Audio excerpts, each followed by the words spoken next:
아마 이번 작품 리뷰가 붉은 테두리라는 거, 그니까 오이걸에 속해 있다는 것에 불만이신 분들이 많을 겁니다. 저번 투표 기준으로 이야기하자면 대략 91%의 사람들이 불만이고 꽤 많은 분들이 본인 기준 수작이라고 이야기하시더군요. 아니 근데 아저씨 여기서 뭐 하세요?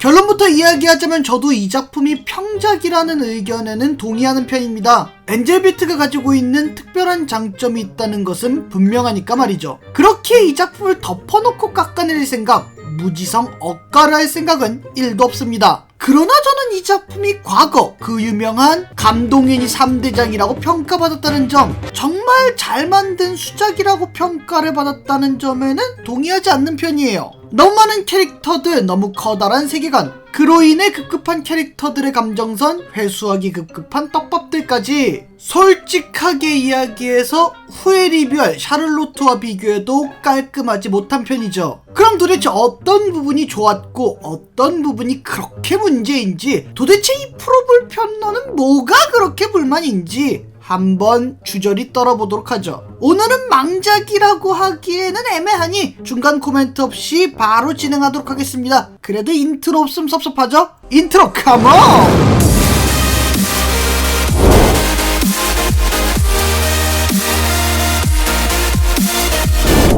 본 작품은 엔젤비트와 클라나드에 대한 치명적인 스포일러가 있을 예정입니다. 안 보신 분들은 참고 부탁드립니다. 또한 제가 이 작품을 재미있게 봤건 재미없게 봤건 여러분들의 감상평은 모두 존중받기 마련입니다. 본 작품은 어디까지나 개인적인 감상평이라는 거 제발 참고하세요.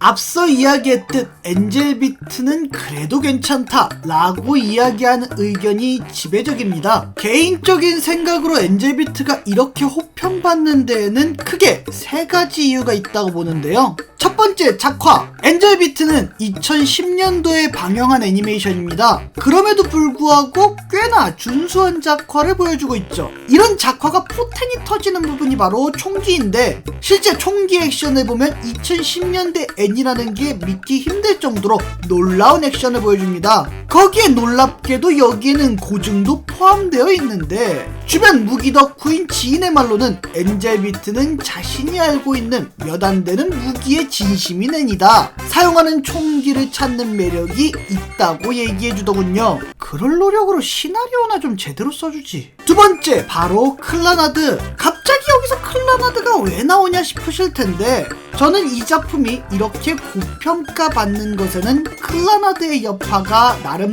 크게 적용됐다고 봅니다.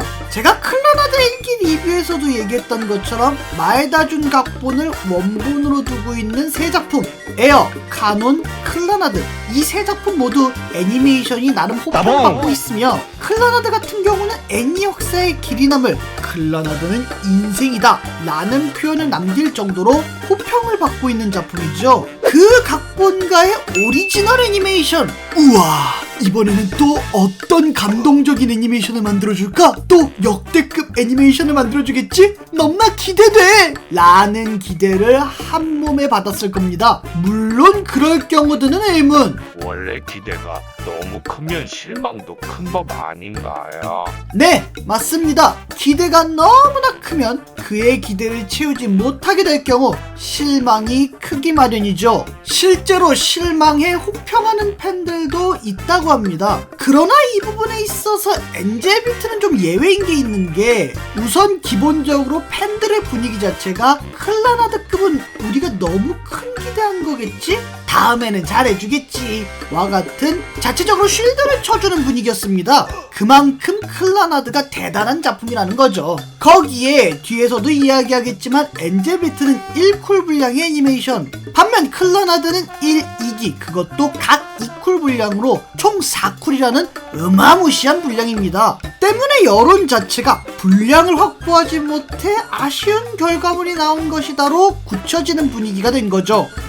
실제 작품 자체도 진짜 분량만 확보했음 더 좋은 작품이 나왔을 것 같다는 느낌을 주기도 하는 건 덤이고요. 이러한 부분들로 미루어 보아 분명 적지 않게 클라나드의 영향을 받았을 거라고 봅니다. 세 번째, 정말 쩌는 OST. 네, 이 부분에서는 인정을 안 할 수가 없네요. 엔젤비트의 OST는 단언 최고라고 할 수 있습니다. 이는 단순히 음악이 좋다 수준을 넘어 음악이 개연성일 정도죠. 이게 농담이 아니라 각본에 뚫린 구멍들, 도저히 이 캐릭터들한테 이입을 할 수 없는 각본인데 이게 OST가 해결해줍니다. 뒤에서도 자세히 얘기를 하겠지만 후반부에 나오는 명장면 10화의 유이와 히나타의 고백신이라던가 12화 프로그램에 총을 쏘는 장면이라던가 13화의 카나데와 오토나시의 고백신이라던가 사실 진짜 감정선을 완전히 내려놓고 이성적으로 보면 아니 저걸 고백이라고 하는 거임? 말이 돼? 아니 왜 저런 선택을 한 건데? 아니 이게 왜 이렇게 진행이 되는 거야? 에이 억지 감동이다 라는 생각이 드는 씬들인데 이걸 우리 마에다준이 OST만 깔았다 하면 유이짱 다음 생에는 히나타랑 행복해야 돼. 멋있다 장하다 우리 유리짱. 가나데짱 사라지지 마 하는 감동적인 씬이 완성이 되죠. 실제로 OST에 신경을 많이 쓴 게 느껴지는 게 당장 같은 최고의 선물이라는 노래를 쓴 10화와 13화를 비교해도 그 차이를 느낄 수 있는데요. 10화의 유이와 히나타 장면에서의 최고의 선물은 통기타를 기본으로 깔고 노래를 진행하기에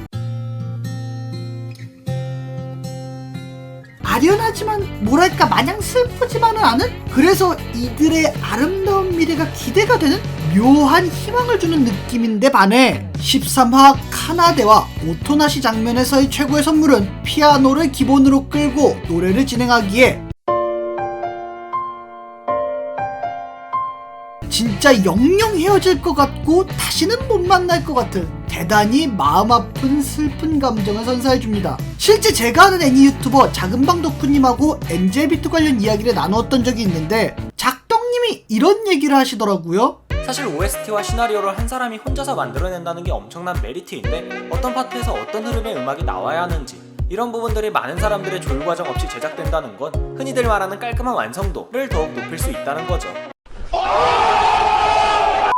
이 얘기를 듣고 최근 엔젤비트를 다시 봤는데 확실히 정확한 타이밍에 그 감정선을 극대화하는 OST를 쓴다는 게 느껴졌죠. 이게 역시 사람이 알고 봐야 한다니까. 당장 유튜버인 저만 해도 분위기에 맞는 부금 찾으려고 이런저런 고생을 엄청 하는 편인데 이 사람은 그냥 이 분위기에 이런 OST가 있으면 좋겠는데? 그럼 내가 만들지 뭐 하는 겁니다. 이후에 리뷰할 샤를로트와 신이 된 날조차 이 OST 면에 있어서는 호평을 받았던 것을 보면 이건 확실히 정말 큰 장점인 거죠. 이러한 세 가지 이유를 통해 엔젤비트가 대단히 호평을 받고 있는 것 아닌가 싶습니다. 확실히 전에 봤을 때보다 어느 정도 알고 보니 좀 더 괜찮아 보이는 건 있더군요. 여하튼 이 장점을 찾을 수 있게 도움을 주신 우리 작덕님께 다시 한번 감사 인사를 드리겠습니다. 아니 근데 아무리 그래도 무지성 호평은 좀...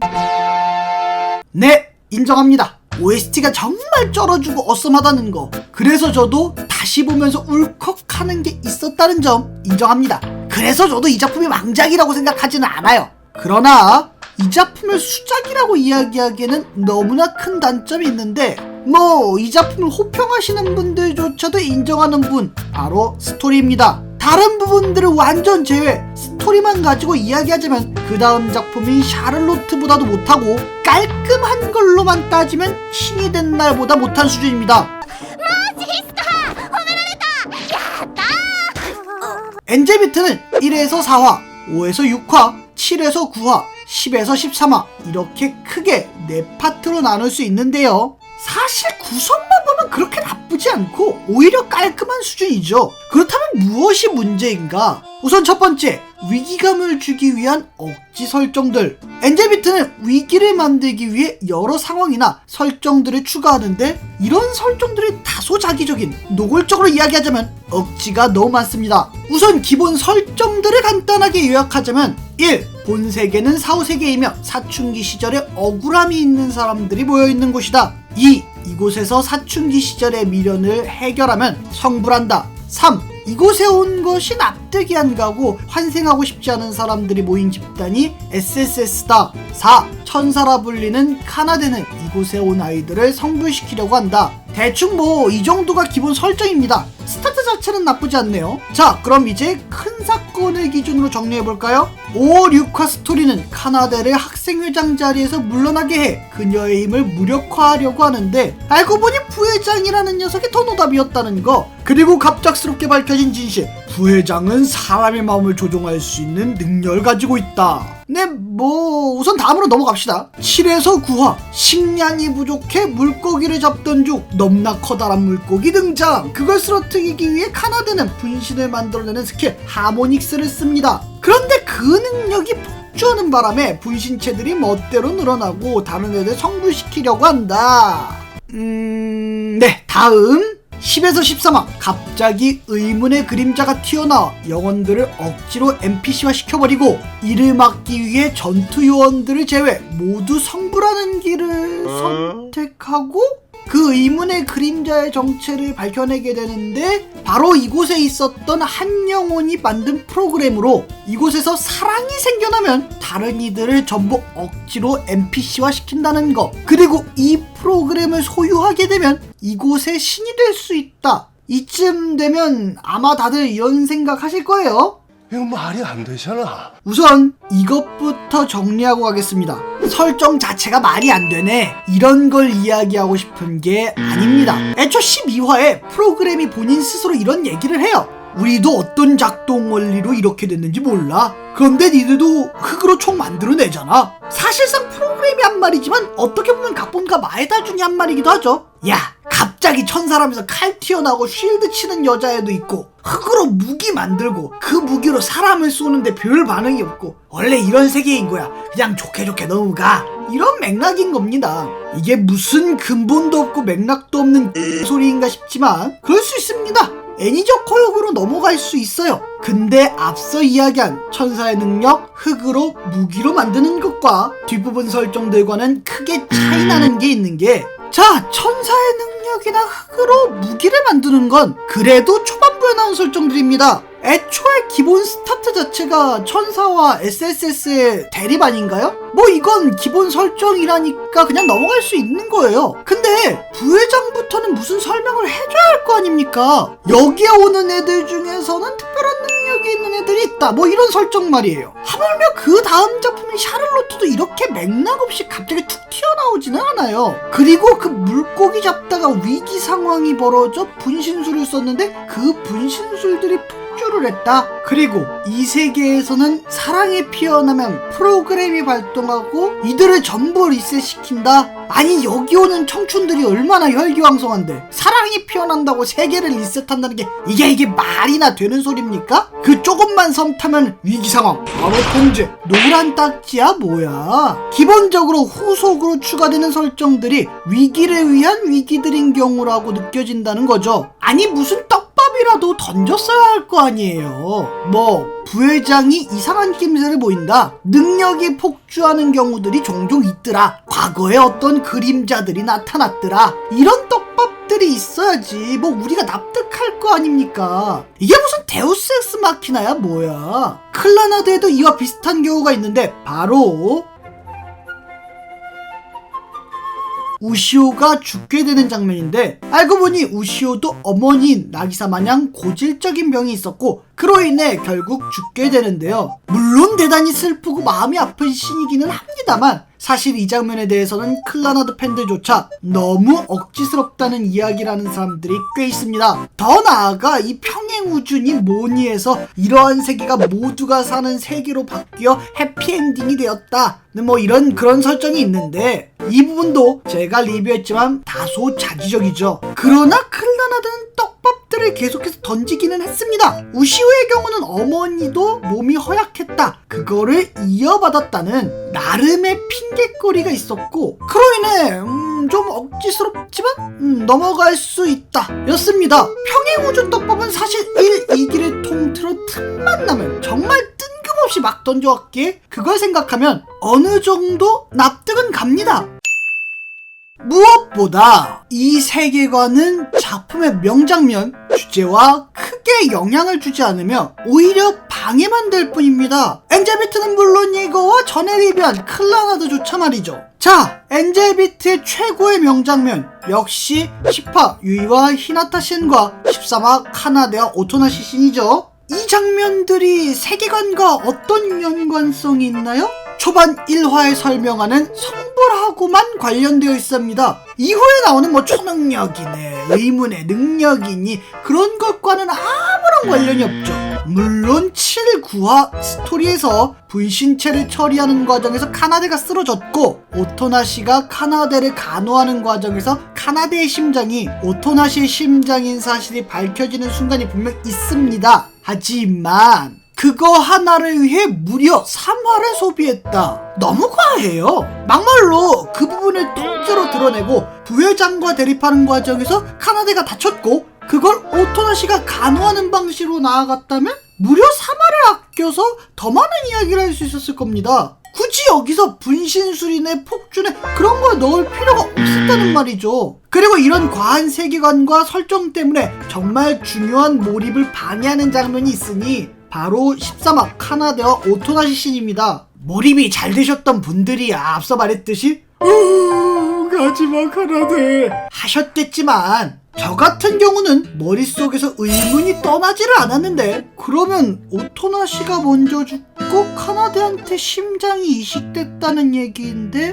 근데 사후세계는 카나데가 훨씬 빨리 왔잖아. 그러면 이거 순서가 왜 이렇게 되는 거냐? 카나데의 성부를 위해 오토나시가 여기에 왔나? 그렇다기에는 너무 늦게 오신 것 같은데? 그리고 그러면 카나데가 성불 할 때 오토나시도 같이 성불해야 되는 거 아닌가? 아니 이게 뭐가 어떻게 돌아가는 거야? 이러한 의문 때문에 감정에 제대로 몰입하지 못했죠. 물론 이 감정의 영역에 개연성을 끌고 오는 건 좀 그렇기는 합니다만 저 같은 의문이 드는 사람이 한둘이 아닐 거라고 봅니다. 이러한 의문이 드는 순간 몰입은 깨지기 마련이죠. 때문에 아무리 감성적인 작품이라도 최소한의 개연성은 갖춰줘야 한다는 겁니다. 앞서 이야기한 클라나드도 마찬가지입니다. 제가 리뷰한 클라나드 명장면 18, 19화 거기에 도대체 무슨 평행우주 내모네 그런 게 있습니까? 아무런 연관성이 없죠. 결론적으로 이러한 과한 설정과 세계관은 마에다준의 욕심이며 작품에 방해만 주는 요소일 뿐입니다. 두 번째, 과하게 많은 캐릭터들. 마에다준 이 인간이 미연식 게임을 만들다 와서 그런지 캐릭터들 뽑는 솜씨 하나는 확실히 대단합니다. 하나하나 전부 각자만의 매력이 있으며 저도 본지 거의 5년이 넘어감에도 불구하고 기억에 남는 캐릭터들이 많아요. 근데요, 너무 많아요. 과할 정도로 많아요. 오프닝에 지나가는 캐릭터들만 보자고요. 하나, 둘, 셋, 넷, 다섯, 여섯, 일곱, 여덟, 아홉, 열, 열하나, 열둘, 열세, 열네, 열다섯. 여기에 나중에 추가되는 부회장이랑 컴퓨터하는 애, 그리고 유이랑 주인공 카나데까지 무려 19명입니다. 무슨 조조연급 캐릭터가 19명이나 됩니까? 뭐 하렘물이야? 하렘물도 저렇게 많지는 않아요. 그렇다고 제드 분량이 적냐? 그것도 아닙니다. 틈만 나면 매력 어필들을 하시고 뭔가 사연이 있는 듯한 떡밥을 던져요. 심지어 이 주조연에 속해 있는 멤버 중 하나인 이와사와 마사미가 너무 감동적이게 퇴장을 해버려서 이러면 사람들이 당연히 조연들한테도 기대를 하게 된다는 말입니다. 근데 얘들 사정을 하나하나 다 듣고 한 명 한 명 다 성불시키면 그냥 정말 숫자만 보고 얘기하면 무려 19화입니다. 19화. 그래요, 뭐 주인공 빼고 걸데몬에서 밴드 멤버들 뺀다 칩시다. 그래도 13화예요. 근데 여기서 중요한 게 뭔지 압니까? 주인공인 오토나시가 애들을 성불시키기로 마음먹게 된 화가 9화예요. 후반부 들어서야 본격적으로 이야기가 진행이 된다고요. 그 결과 성불한 이와사와 미나미와 유이, 성불할 뻔한 히나타와 부회장, 자신의 과거를 이야기한 유리와 과거가 확실하게 밝혀진 주인공 오토나시, 얘들을 제외하고는 전부 너희들만 믿고 성불한다 깜발해. 걔들은 알아서 성불했어 이러고 끝나버려요. 아니 다른 거 다 떠나서 성불하시기들 싫어하시다며요. 그리고 그 미련이라는 게 그냥 니들만 믿는다 하면서 쉽게 털어지는 거였냐고요. 그래서 도대체 얘는 왜 우통을 까고 다니는 건데 얘는 사춘기 때 뭔 일이 있었기에 닌자요? 아니 그래서 TK 정체가 뭐냐고. 그렇다면 앞서 이야기한 캐릭터들의 스토리는 괜찮으니까 솔직히 툭 까놓고 이야기하자면 미나미와 부회장 스토리를 빼고는 납득이 안 가는 부분들이 너무 많습니다. 10화의 유이 스토리의 경우를 보시죠. 유이를 성불시키기 위해 주인공인 오토나 씨는 레슬링, 축구, 야구와 같이 유이가 원하는 걸 이루어주기 위해 노력합니다. 그리고 마지막이 되어서야 그녀가 진정으로 원하는 것, 자신과 결혼해줄 수 있냐고 고백을 하는데 이걸 히나타가 받아줍니다. 그것도 무슨 흑기사 해주는 것 마냥 까짓것 내가 해줄게 이런 식으로 말이죠. 자, 우선 다들 잘 아시겠지만 현실에서 졌다고 고백하면 뺨 맞으면 다행이요, 첩 밟히지 않으면 감사해야 합니다. 그러나 뭐 그건 넘어갈 수 있다 칩시다. 유이가 사실 히나타한테 전부터 마음이 있었고 히나타도 그런 마음이 있어서 서로 눈치를 보다가 그렇게 커플이 됐다 하면 이해를 하겠어요. 근데 얘들이 언제부터 그렇게 서로 결혼할 정도로 좋아하는 사이였죠? 아니 그걸 떠나서 얘들이 썸이라는 게 있었습니까? 설마 그 중간중간에 나오는 몇 안 되는 티격태격하는 씬을 썸 타는 씬이라고 이야기할 건 아니죠? 아니 최소한 뭔가 서로 그 눈빛 교환하는 그런 씬은 있어야 할 거 아니에요. 아 물론 이나타가 내가 결혼해줄게 했는데 거기다 대고 뭐라는 거야 씨 하는 것도 웃겨요. 아는데 그래도 이 컨택이 되는 감정선이 필요한 거 아닙니까? 아니 시청자들이 얼마나 어이가 없었으면 이 장면 보고 결혼 비트라는 별명까지 지어줬겠냐고요. 이게 뭐 결혼의 듀오야? 오토나 씨가 주선해서 뭐 이어주는 거야? 여기 주선 맛집이네. 여담으로 전에 얘기한 오토나 씨와 카나데 부분도 마찬가지인데 도대체 얘는 왜 성불하려고 하는 건지 하는 의문이 있었습니다. 아니 그 둘이 있어서 행복한 거 아니었나? 근데 굳이 성불할 필요가 있나? 그 고맙다는 인사를 해야 해서 떠나야 했나? 그 미련을 홀홀 털어버리는 성불이라는 게 그게 그렇게 좋다는데 나도 한번 경험해보자 뭐 이런 건가? 이것도 솔직히 개인적으로 이해가 안 돼요. 이렇듯 너무 캐릭터들을 과하게 만드셨다 보니 대다수는 칼같이 성불시켰고 그나마 있는 캐릭터들의 빌드업조차 1화 만에 마무리지어 캐릭터성도 같이 무너진 겁니다. 앞서 이야기했듯 OST가 이 무너진 캐릭터 감정선을 끌고 갔으니까 다행일 망정이지 아니었으면 진짜 제대로 작살났을 거예요. 그럼 도대체 잘 만든 캐릭터 감정선 빌드업이 뭔데? 하는 의문을 가지시는 분들 계시겠죠? 그건 바로 클라나드 2기 18, 19화 리뷰를 보시면 됩니다. 제가 왜 조회수도 안 나오는 클라나드를 굳이 꾸역꾸역 3편이나 나눠서 리뷰를 했겠습니까? 다 이걸 위해서지. NJBT에게 줄 수 있는 제 점수는 10점 만점에 5점입니다. 소문에 의하면 NJBT의 기획은 4쿨이 예정이었다 뭐 이런 얘기가 있는데 확실히 4쿨 정도의 분량이었다면 이렇게 급하게 진행하지 않아도 됐었고 캐릭터들의 빌드업도 잘했을 거라 생각합니다. 하지만 결과물은 1쿨이라는 적은 분량, 그로 인한 데우스 엑스 마키나 놀이만 할 뿐이죠. 그러나 마에다준을 팬들은 믿었습니다. 분량이 확보되지 못해서 그런 것이다. 분량만 확보해 온다면 충분히 잘할 수 있다 라고 말이죠. 글쎄요, 결국 그는 충분한 분량을 확보하지 못해 비슷한 방식으로 작품을 망쳤고 더 나아가 분량이 확보돼도 커버가 안 되는 작품을 만들어버렸죠. 이쯤 되면 그의 전작들이 우연이었던 것이 아닐까 하는 의심이 듭니다. 그럼 그 다음 작품들은 어떻게 되었는지 다음 주 샤를로트 리뷰로 확인하시기 바랍니다. 여러분들은 어떻게 보셨나요? 댓글에 많이 남겨주세요. 감사합니다. 그럼 저는 다음 좋은 영상으로 찾아뵙겠습니다. 여러분들의 덕질이 존중받는 그날까지 오래번.